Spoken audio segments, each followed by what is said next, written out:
Kalau berlaku krisis besar atau perang, apa benteng terakhir kekayaan kita? Jawapannya emas. Sejarah pernah tunjuk, masa Perang Vietnam sekitar 1970-an, ramai rakyat hanya mampu bawa lari kepingan emas nipis untuk selamatkan kekayaan mereka. Duit kertas berjuta-juta pun tak bernilai apabila negara jadi kucar dan kacir. Sebab nilai duit kertas bergantung kepada kestabilan kerajaan dan ekonomi. Kalau sistem runtuh, nilainya boleh jatuh kosong. Emas pula berbeza.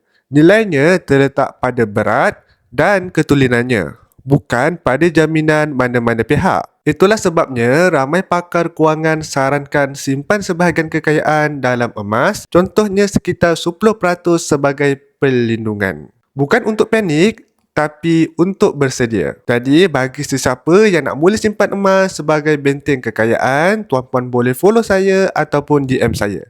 Saya akan guide tuan-puan step by step.